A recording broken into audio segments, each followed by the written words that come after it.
Acompañan Jonathan Ruiz, Jesús Ugarte, y tenemos un invitado especial, él es Eduardo Cedillo, Manuel Cedillo, gerente de Estudios Económicos de Cerveceros de México. Así es, gracias. ¿Cómo estás, Manuel? Muy bien, gracias. Buenas tardes. ¿Cómo están?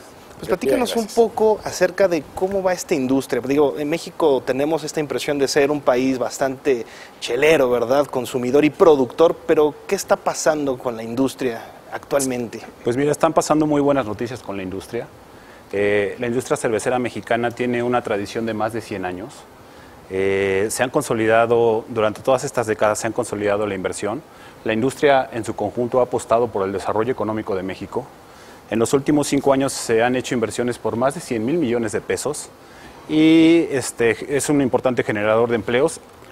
Cabe señalar que es el cuarto mayor productor de cerveza en el mundo, el sector Tenemos de hecho, Manuel, varias gráficas. Si quieres las podemos ir viendo y podemos ir repasando. 100,000 millones de pesos, digo, nada más para no decirlo tan rápido. ¿En qué plazo, Manuel? En un plazo de 5 años, los últimos 5 años. 5 años, 100,000 millones de pesos son, digo, a grosso modo son 5,000 millones de dólares. Más o menos. Entonces, 20 pesos por o sea, eso es el equivalente a unas 5 plantas automotrices, más o menos. Más o menos. Más o menos, Sí. sí. Ahí tenemos, por ejemplo, la primera gráfica, ¿no? Manuel, la producción total. Sí, Mira, tenemos el primer semestre, ¿verdad? El primer semestre de este Exactamente. año contra la primera mitad del año anterior, que es un crecimiento de 13%. Exactamente. Ahí nada más para complementar, Manuel, digo, no es cosa menor. Aquí estamos hablando que a junio de este año se alcanzó una producción de 59.2 millones de hectolitros. Ese 13% representa el mayor incremento para una primera mitad del año en volumen desde 2011, digamos, en 7 años, ¿no? Efectivamente. Y además, consolida esto, un poco lo que comentabas al inicio. Con esto México se consolida como el cuarto mayor productor de cerveza a nivel mundial. Exactamente. En 2016 desplazamos a Alemania, nada más para recordar ahí, como en ese cuarto lugar, ¿no? Sí, exactamente. La verdad es que los últimos 5 años en la industria han sido muy dinámicos.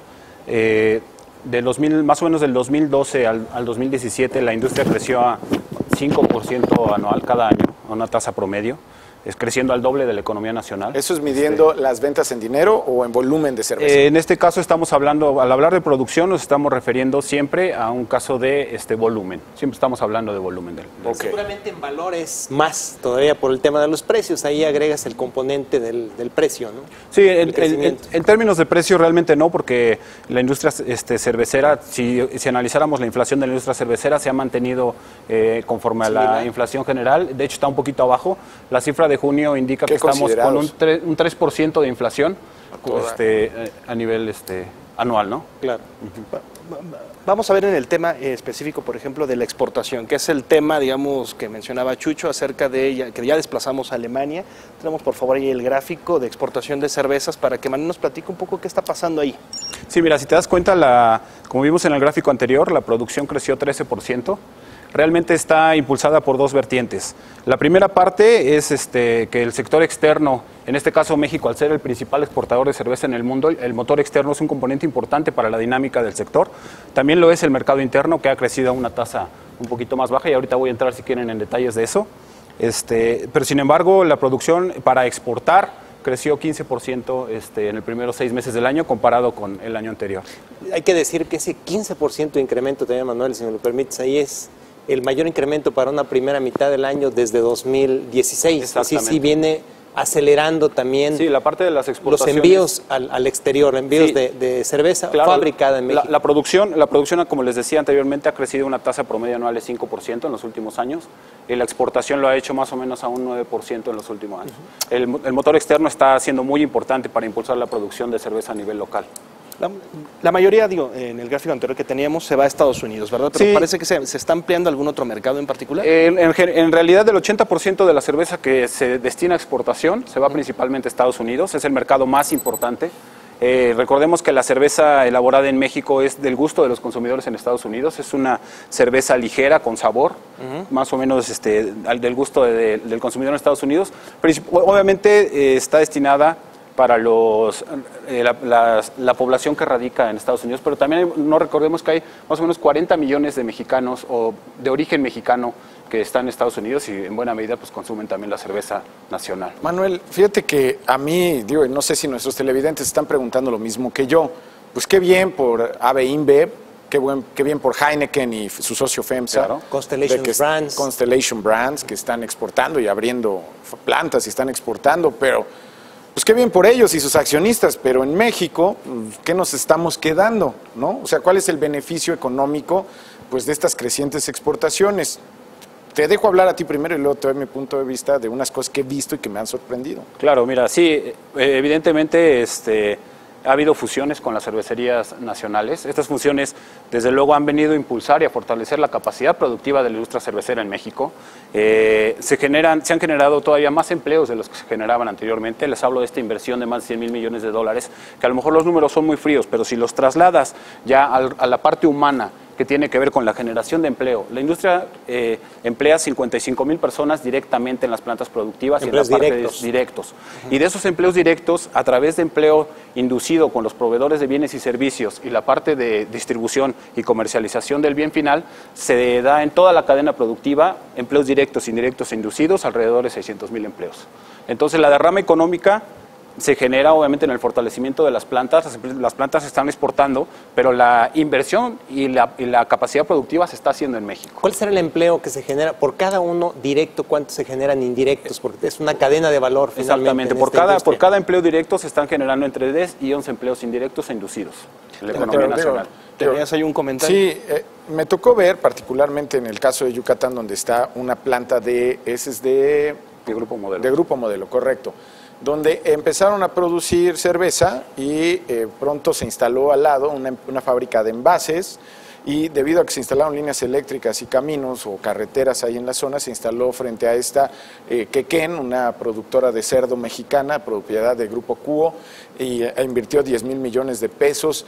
Entonces, eso es lo que a mí me tocó ver. Pero ¿qué está pasando en Coahuila, por ejemplo? ¿Qué está pasando en Baja California, donde hay inversiones también importantes de la industria cervecera?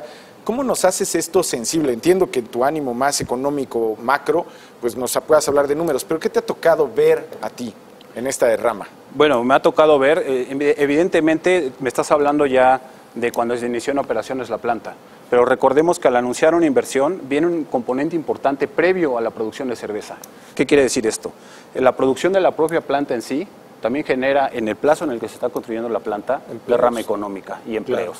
Claro. Sobre todo en la industria de la construcción, que es una de las industrias que más demanda genera de otro tipo de sectores. Estamos hablando de concreto, de aceros, de aluminio, materiales de construcción y también todas las personas que se emplean para producir esa planta. Entonces, en realidad, el desarrollo económico o el detonante económico no es solo a partir de que empiezas a hacer la cerveza, sino desde antes, desde que empiezas a construirla. ¿Y cuáles son los retos? Porque hemos visto también, en algunos casos, oposición de algunas comunidades a algunas inversiones.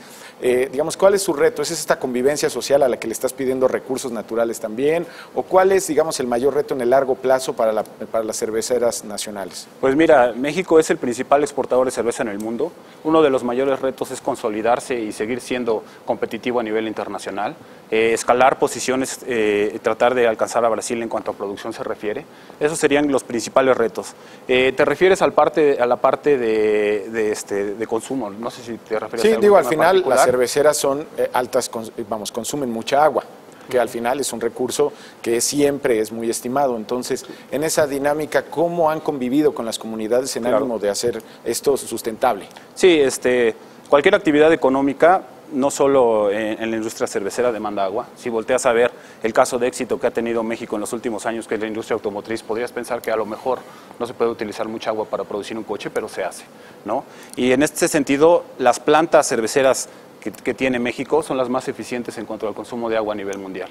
La planta de Heineken que se acaba de inaugurar este año en Chihuahua es la más eficiente del grupo Heineken en todo el mundo. Entonces, México tiene los más altos estándares de manejo de agua por cada litro de cerveza que se produce. ¿Tú quieres decir algo, Chucho? Sí, mira, me llama la atención a mí un número. Hablamos ya de exportaciones, hablamos de producción.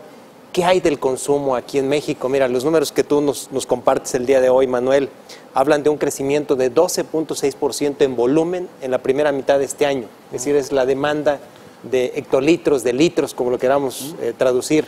Esto habla de la tasa de crecimiento más alta para una primera mitad del año desde que se tiene registro. Sí, en la parte de... Es decir, ¿qué hay detrás de esto? Es decir, hablamos, a veces algunas conclusiones que hemos tenido ahí es ha aumentado la población en edad de mayor de 18 años o en edad de tomar. Ya se habla de 40 millones de consumidores en México en edad de beber. Se habla de más variedad también de cerveza. Es moda también. ¿Qué hay detrás de esto, Manuel? Mira, justamente, y qué bueno que tocas este tema de la parte del consumo. Como les decía, la exportación es uno de los motores que están impulsando la producción. El mercado interno lo está haciendo, pero en menor medida. Claro. Efectivamente, en los últimos años, la población mayor de edad ha crecido a una tasa del 2%, más o menos. La economía también normalmente crece una tasa del 2%. Primer semestre fue 1.5, ¿no? Más para precisar. Sí. Primera mitad de este año contra la primera del año anterior. Ok, yo te hablaba en un plazo del 2012 más o menos. Más o menos, promedio. Actual. Claro.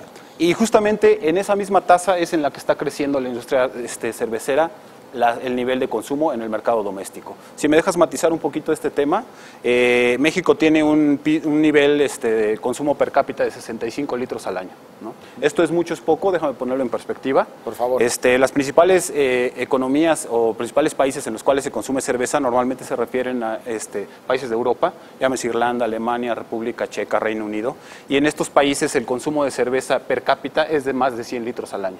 En realidad, México es el cuarto productor, el primer exportador. En términos de consumo, está lejos, si lo medimos en per cápita, de los principales países consumidores. Que son más maduros, tienen una vocación más pues es que tú vas unos en años Reino Unido, adelante tú vas todavía. en Londres, te sales en la tarde, a las 6, 7 de la tarde, y pues todos los pubs están llenos en martes. Hace falta que le echemos más ganas, al parecer, ¿no? Pues Gonzalo pasó una buena parte de su vida en Europa, motivado seguramente por aprender de nuevas culturas. Como Quizá él en existe esta en esos dinámica. estándares de Asumo, consumo claro. a nivel de Europa, ¿no? De hecho, no venía yo preparado, pero también quería tocar el tema de una cerveza que usted no encuentra. Esto no es comercial, porque de hecho, si quiere ir al súper, no la va a encontrar. No va ayer. Entonces, esta cerveza también nos habla, tú nos lo vas a explicar, Manuel, Claro qué que es sí, esta con todo cerveza, gusto. pero el tema es que también te habla de un cambio en la cultura de consumo en México, y es la cerveza, digamos, más artesanal. Y entiendo que las grandes cerveceras están también migrando hacia ese tipo de consumo, si no me equivoco. Y esto, pues finalmente fue una mezcla que hicieron con cerveceras artesanales, las grandes cerveceras, ¿no? Entonces, cuéntanos también de este cambio en el consumo. ¿Qué están notando? Mira, realmente no podríamos hablar todavía de un cambio en el consumo. Efectivamente, los microcerveceros están haciendo una labor muy importante por introducir otro tipo de estilos, otro tipo de cervezas, otro tipo de experiencias sensoriales, ¿no? Que tienen que ver con nueva parte del consumo. Sin embargo, yo te diría que ahora actualmente las cifras lo que indican es que los microcerveceros representan el 0.1% de toda la producción a nivel nacional. Sigue siendo muy bajito. Han estado creciendo y están haciendo una labor muy importante, pero todavía la aportación es marginal. Claro. ¿No? Y esta cerveza que acabas de presentar, como bien lo mencionas, es un tema de industria unida. Lo que representa esta cerveza es la unión de la industria cervecera mexicana. Hace un par de semanas, de hecho, la presentaron. Se lanzó hace un par de semanas, es una cerveza estilo Viena que se desarrolló en la Cámara Nacional de Industria de la Cerveza y de la Malta, en la cual tengo el honor de trabajar. Este tipo de cerveza lo que representa, se unieron los dos grandes grupos cerveceros de México con los 14 afiliados artesanales que tenemos en la Cámara y produjeron esta cerveza para demostrar la unión que tiene la industria y lo importante que es para México la industria cervecera. Fueron 16, ¿verdad? 16 cerveceros los que se... Sí, efectivamente, son los dos grupos cerveceros más 14 microcerveceros. Donde sí vemos un tipo de cambio en los patrones de consumo, y si podemos ver el gráfico, el segundo gráfico, es en el tipo de envase, ¿no? Hemos estado cambiando la manera en la cual estamos consumiendo o dónde consumimos Retornable pierde participación importante, ¿no? Hay una tendencia muy clara. Ganan de alguna manera presencia lo que es la cerveza en lata, en lata también, y la no retornable, ¿no? Que ya viene representando algo así como un 70, poco más de un 70%, digamos que 7 de cada 10 envases que se venden tienen que ver con presentaciones no retornables. La lata, incluida la lata. La lata no es retornable. Sí, exactamente. ¿Qué hay ahí, Manuel? En Mira, es un poco, más que cambio en el patrón de consumo, recordemos que la cerveza tiende normalmente a guardar sus propiedades en la medida en que no le pegue la luz. El sol. No soy experto en este tema, no soy maestro cervecero, soy economista, pero lo que he aprendido en la cámara es que en envase en lata se conservan muy bien los sabores y las características de la cerveza. Entonces en lata no le da la luz, y entiendo que por esto es por lo que ha ganado participación. ¿Cuál es la perspectiva, Manuel, hacia adelante de una industria que ya está tomando un camino pues bastante sólido en materia de producción, en materia de exportación? ¿Qué sigue? Pues mira, sigue, como te decía, lógicamente consolidar a la industria, tratar de mantener la competitividad, seguir siendo productivos. Las inversiones que te decía no solo se han generado para hacer nuevas plantas, sino también para mejorar la capacidad de las que ya se tienen. Cuarto lugar como productor a nivel global. ¿Cuándo podríamos estar viendo ya pegándole al tercero? Creo que alguna vez habíamos visto que hacia el tercero había una distancia todavía importante. Por ahí, digo, está China, está Estados Unidos. Justamente el tercero es Brasil. México trae un nivel de producción, el año pasado fueron 110 millones de hectolitros, este año seguramente, que fue un récord histórico, este año la producción va a ser todavía mayor. Brasil trae un nivel de producción de alrededor de 128 millones de hectolitros. Hay un caso a considerar en Brasil. En los últimos años la economía brasileña ha estado en estancamiento. Entonces, lejos de estar incrementando su capacidad de producción, ha venido retrocediendo, mientras que México ha venido avanzando. Eso es lo que ha cerrado un poco la brecha entre el cuarto y el tercer lugar, pero todavía es una cantidad distancia importante de hectolitros. Sí.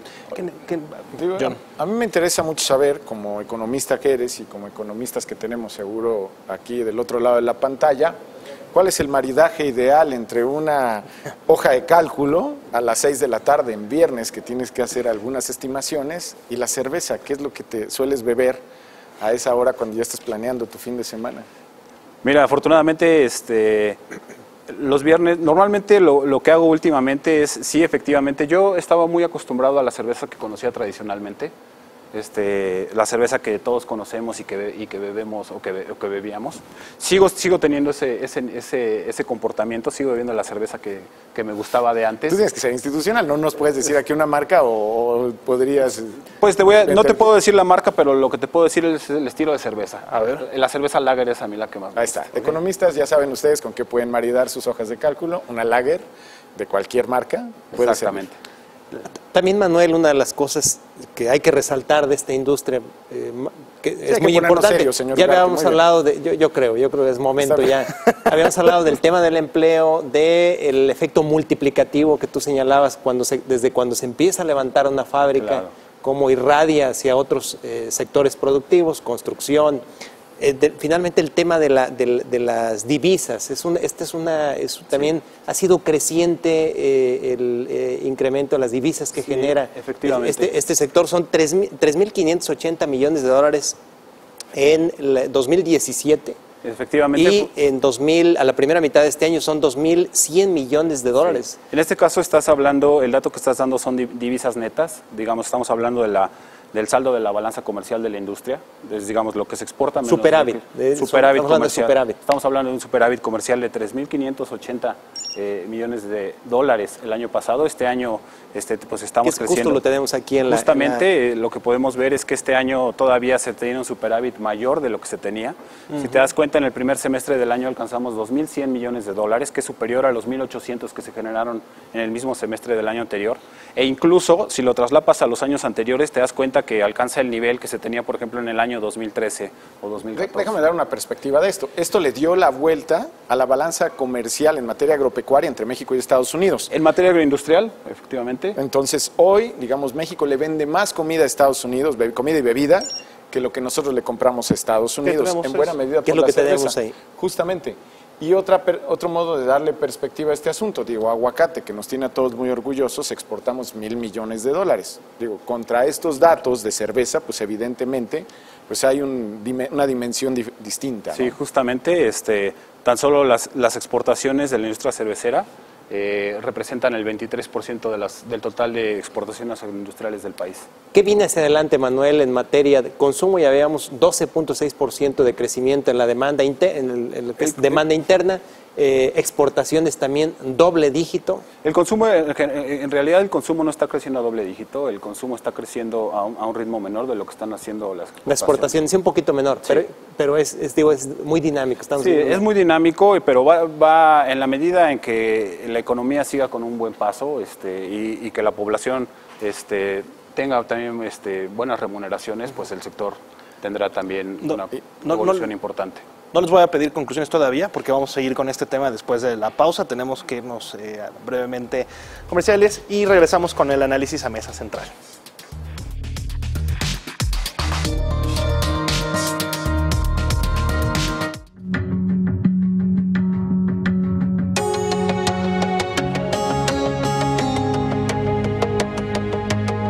Solo la personalidad de Javier Risco hace de este programa un referente de vida política en nuestro país. Noticiero estelar del financiero Bloomberg, La Nota Dura, con Javier Risco. Lunes a viernes, 10:30 de la noche, porque reconoces lo importante, el financiero Bloomberg.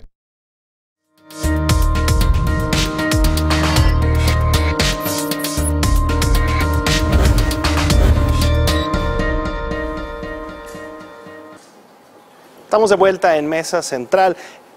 4 de cada 10 cervezas que se consumen en México, que se comercializan en México, ya son light. Y vamos a seguir platicando de este tema cerveceros. Aquí con nosotros Jesús Ugarte y Jonathan Ruiz.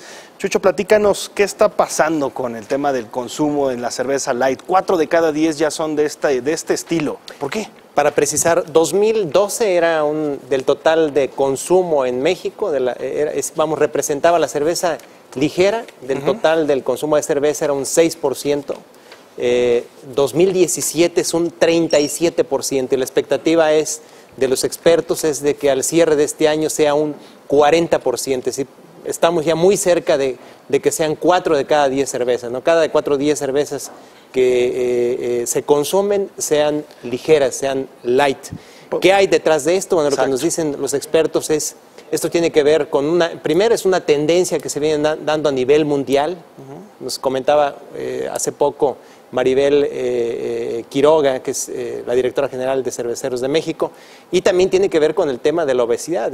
Si hay un problema de obesidad aquí en México que no podemos dejar pasar o dejar de considerar. Entonces, sí, aquí es donde la cerveza, al igual que otros alimentos, otras bebidas, también cobran relevancia, ¿no?, ante este problema, que no es un problema menor, digamos, son 2 factores ahí. La preferida sigue siendo la clara, por lo que vemos en el gráfico. La clara con un 44% del total de la demanda, la light, que comentábamos hace un momento, 37%, que se va a acercar, de acuerdo con los expertos, al 40% al cierre de este año, y la oscura con un 19%. Esas son las preferencias. ¿Cuánto evidencia esta gráfica? O sea, seguimos llamando a la cerveza como clara y oscura en México, cuando hay toda una variedad de las claras y otra gran variedad de las oscuras, ¿no? Claro. En fin, llama la atención porque esa es todavía una prevalencia acá de la cultura. Me llama mucho la atención, y la razón por la cual estamos hablando hoy de la cerveza es por un trabajo que editó justamente el señor Ugarte aquí a mi derecha, en torno a cómo justamente 4 de cada 10 bebidas cerveceras en este país pues ya son de la cuestión light. Y es un cambio que tomó su tiempo porque, nuestros televidentes acordarán, algunos de ellos, de una marca viejísima que era la marca Brisa, que fue el primer intento, corrígeme, fue de Cuauhtémoc Moctezuma. Sí, fue la fabricante. Yo me acuerdo de niño. Que fue adquirida por Heineken. Sí, claro. Digamos, para Heineken. Yo me acuerdo de niño. Usted, claro. Señor Ugarte, me imagino que ya yo no estaba todavía. Yo no, en Veracruz. No estaba ni en proyectos, señor. El caso es que este es por ahí en los 70s, entiendo. 80s bajos. Entonces, los dos ya estaban. Recuerdo esa bebida que estaba circulando en las playas de Acapulco en aquellos días. ¿Degustó? No, señor, yo no tenía edad. Pero en cualquier caso la recuerdo bien. Pero desde aquellos días, estamos hablando de 84, 85, México de aquellos días, ya se intentó esa bebida y fracasa pues muy tuvieron que fuertemente suspender la producción. La producción de Brisa. Así Brisa era la cerveza, ¿no? Y luego vino un segundo intento 10 años después, en los 90s, con Tecate Light, que hoy tiene Tecate Light, ¿qué porcentaje de participación? Casi 17%. Pero la líder, por ahí teníamos el gráfico justo de la... Aquí, y si usted compra el financiero, lo puede ver a detalle también. Ya no hay Brisa, pero ahí están. Dentro de lo que es el consumo total de cervezas light, Tecate Light representa casi el 17%, le sigue Corona Light con un 3.2%, Modelo también en esa categoría con 0.7%, Pacífico Light 0.2%, Bud Light, que ha venido creciendo de manera fuerte, hay que decirlo, a doble dígito en términos de volumen de ventas, todavía con una participación marginal 0.2%, y hacia abajo Coors Light y Miller. Chucho, tú conoces muy bien estos datos. ¿A qué fecha están, sabes?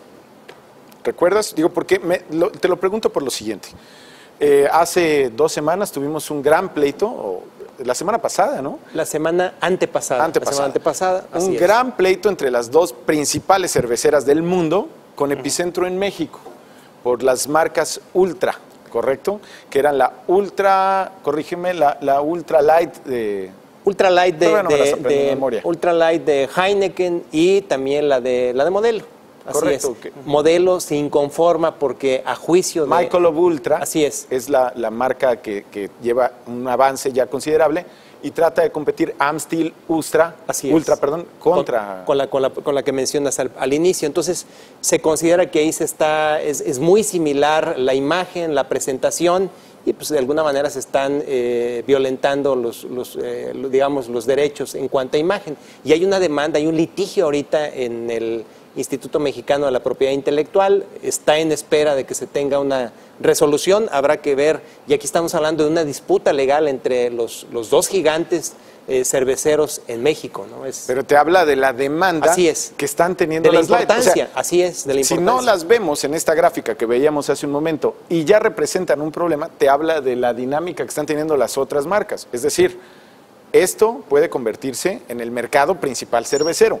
Si hoy es el 40%, probablemente en unos años lo veremos arriba del 50% del consumo total cervecero. Los datos nos dicen que en los últimos 5 años aumentó casi 7 veces el consumo de cerveza light, es decir, la cerveza ligera, casi 7 veces, no es cosa menor. No, entonces, por eso la disputa, por eso la pelea, claro, por posicionar antes que nadie, ¿no?, de un competidor sobre otro, posicionar pues una marca, una presentación, quizás siguiendo aquel adagio de que el que pega primero pega 2 veces, puede ser. Y la tendencia sigue siendo esa, Chucho, hacia adelante. Sigue siendo que vamos hacia adelante. Va a seguir ganando los expertos en bebidas, lo que dicen es, va a seguir ganando presencia la cerveza light dentro de lo que es la cerveza total. No habría que descartar que en unos 3, 4 años represente la mitad del consumo total en México. Y estamos hablando también de que es un consumo de una generación.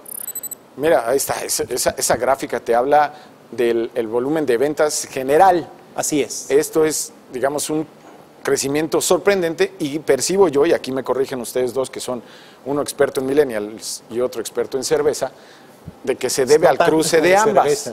Porque no somos consumidores. Yo creo que hay una mezcla formidable entre la generación millennial, que al final es una generación muy grande, o sea, en volumen es enorme, la generación más grande quizá que ha tenido este país, que entró en edad, digamos, de consumir cerveza y tiene ya cierto poder adquisitivo justamente que le permite acceder a este tipo de consumo. Entonces, esto es lo que está detonando la cerveza, ¿no? Hay que ver, mira, a junio de este año son 40.4 millones de personas en edad de consumir, de beber cerveza. Estamos hablando de un crecimiento de 1.5% con respecto al 6º mes del año anterior. ¿Qué te gusta? ¿Qué porcentaje de esos 40.4 millones de potenciales, o muy probablemente muchos de ellos consumidores de cerveza, por lo menos una tercera parte son millennials, muy probablemente? Y que ha cambiado mucho también la percepción en el consumo de la cerveza, ¿no? Antiguamente no se veía, por ejemplo, tanto en una cuestión de edad, de género, de estatus social, incluso la cerveza como una bebida para los maridajes, para algunas comidas especializadas. Y lo que hemos visto es, y aquí Cerveceros de México lo ha hecho, lo han hecho otras asociaciones, es decir, tú puedes incluso hasta comerte un postre con cerveza, ¿no? Para un postre en específico, para una comida en específica, tienes... Un ejemplo, señor... experto, una Imperial Stout, por ejemplo, con un muy buen postre puede servir. Las lager con las carnes son una muy buena opción. Me dicen aquí el productor que hay algunas cervezas hasta de chocolate para el postre. Entonces, hay conocedores de todos lados. Qué bien, ¿verdad? gracias por ampliarnos el conocimiento. Chucho, en los 3 minutos que nos quedan, Jonathan, ya tenemos un mercado que va creciendo en materia de cervezas light. ¿Qué otra cosa agregarías tú en el consumo, las patrones de consumo que hay? Yo quisiera comentar, más que en patrones, decir también, hace un momento comentábamos, estaba Manuel aquí, decía, cervezas artesanales representan la oferta de cerveza artesanal representa apenas el 0.1% del total de la producción en México. Hay que decir que en el tema light también están presentes las cerveceras artesanales. Por ejemplo, encontramos la cervecera Ceiba, es de Mérida, donde ¿Qué cosas? Usted conoce muy bien esos rumbos por ahí. También está la cervecera Olas Altas también. Es decir, son dos ejemplos de cerveceras artesanales que se están metiendo también de manera muy seria a este segmento, a esta categoría. En el caso de la primera, de cervecería Ceiba, la Light ya representa un 30% del total de sus ingresos, casi una tercera parte del total de sus ingresos. Y en general, quienes se están metiendo a esta categoría lo están haciendo también con la visión de exportar, y no solamente para dejar el producto aquí en México. Un saludo al señor Jaime, colaborador del Financiero también. Pero las artesanales todavía tampoco representan en este segmento Sí, deben ser muy pequeño. A lo que me refiero es lo que comentábamos otra vez. Es tan relevante, tan apetitoso de alguna manera este mercado, que hasta las artesanales lo han volteado a ver. Creo que eso es para destacar. Claro. Nos queda minuto y medio, conclusiones. Pues mira, en general el sector de la cerveza es un sector que tiene para rato y creo que seguirá creciendo en general en la demanda interna con tasas de doble dígito en la exportación. Quisiéramos ver que eso siga permeando en la generación, en una mayor generación de empleos, que eso es finalmente lo que nos debe de interesar, ¿no? Y a todo esto, el beneficio social creo que es importante. Y esta categoría, la derrama económica, creo que también las inversiones, faltan todavía inversiones pendientes por parte de Constellation Brands. Seguramente los dos gigantes cerveceros seguirán haciendo más inversiones, y en materia de la cerveza light seguirán dando presencia en México, ¿no? Si estamos viendo esto con el consumo de México y el consumo de Estados Unidos, espérense a lo que vimos todavía pequeño en la gráfica, que es China. China ya está consumiendo Corona, China ya está consumiendo las marcas de Heineken, que son, pues, por ejemplo, Sol y entre otras. Es cuestión de esperar para ver un boom todavía adicional. Mayor, claro. Pues ahí lo tiene, un programa pues bastante cervecero, ¿verdad? Con una industria que va a dejar mucho de qué hablar en los próximos años. Y hasta aquí llegamos entonces con la información en Mesa Central. Muchas gracias por acompañarnos.